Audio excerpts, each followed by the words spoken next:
Deep in a dark, cavernous dungeon, you and your group are set to pull off the greatest heist of ancient forbidden treasure in all of Galarian. However, as you round the corner, a new monster you've never seen before appears, and you realize you might not be ready for what's next. I'm Big Mike, and this is the tutorial for Pathfinder 2nd Edition.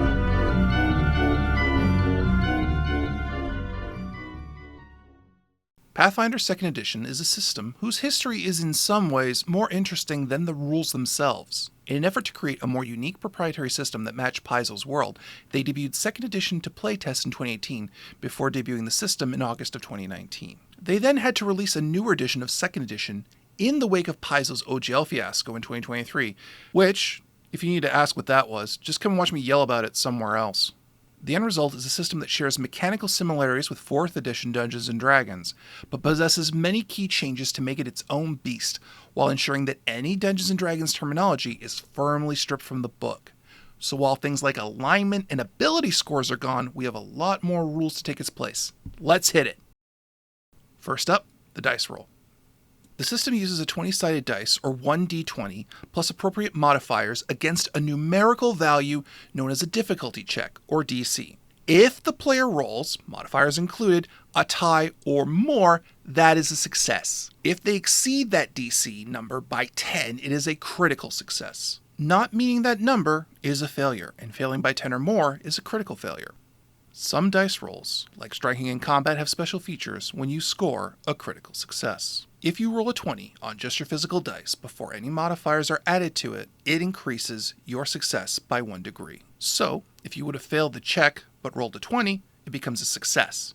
If it was a success, it becomes critical. In the opposite direction, if you roll a 1, it lowers it by 1 degree. So if it were a success, it becomes a failure, and so on. There are abilities that can change the success of a roll, so resolve that natural 20 or 1 first if they occur.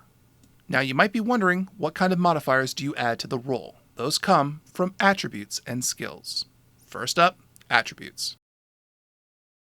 There are 6 core attributes: strength, dex, stamina, charisma, intelligence, and wisdom. That's right, our old reliable friends. However, as I said before, rather than the old 3.0 system of having a number value and then assigning a modifier, you just have the modifier with 0 being the average for a normal human and going positive or negative depending on character creation.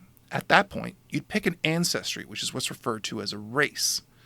Each ancestry gives raises, or +1s, to select attributes and 1 flaw, -1 to an attribute. There are also feats tied to ancestries, which I'll explain in a bit. There are also backgrounds, some of which can give more attribute bonuses, skill training, or feats. But up next, we have classes. A class is a structured set of abilities that your character can unlock as they progress and gain experience in the game. Once you receive enough experience, you gain a level and more abilities, among other bonuses. There are specific skills and attributes that benefit each class, so take the time to research as you go along. Some classes have magic, special abilities, or just bonuses in combat. Since the classes are where the majority of unique abilities of the game reside, I won't be describing them in depth here. And now skills. Skills are the various forms of training or expertise a character can receive in their journey. Each skill has a corresponding attribute, so when a skill roll is made, the player rolls the skill bonus and attribute bonus to beat the DC. However, what makes this version of skills different from many other systems is how much of a bonus you get.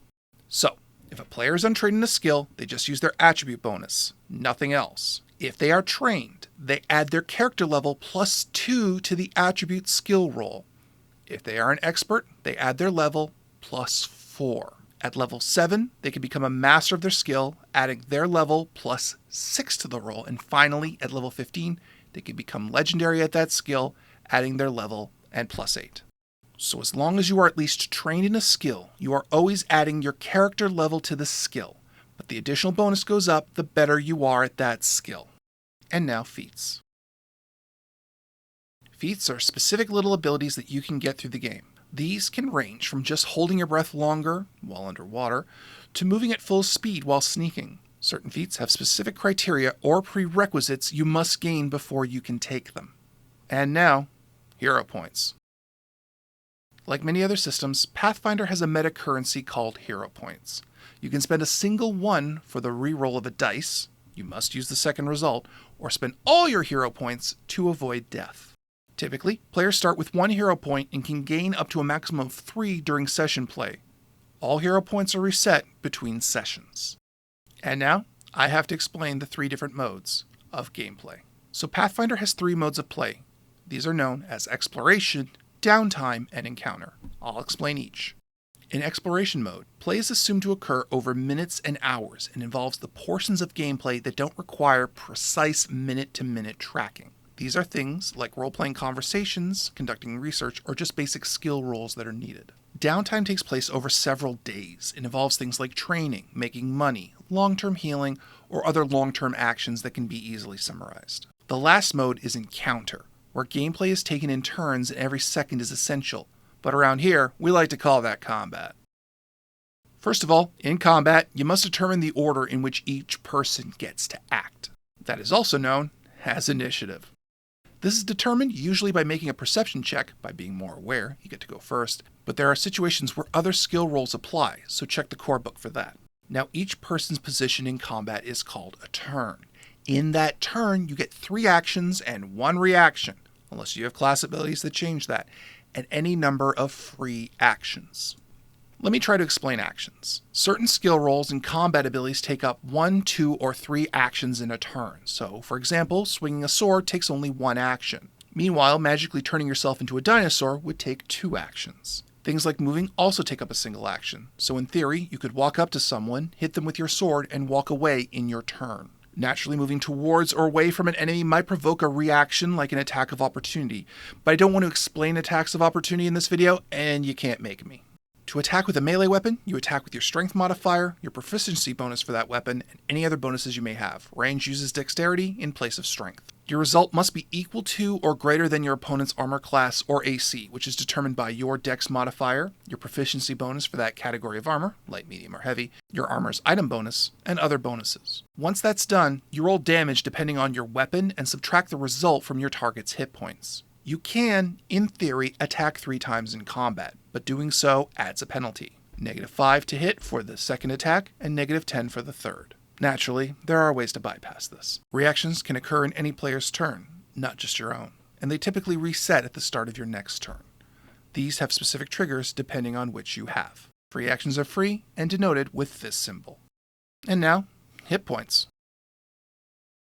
All creatures have hit points determined by their ancestry and class. If that number reaches 0, they are dead. If that character is a player character, they are instead knocked out and at risk for death. However, you are given a condition known as Dying 1. This increases each time you take damage after that, regardless of the amount.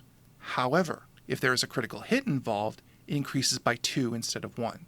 So you would go from Dying 1 to Dying 3. If you reach Dying 4, you die for good.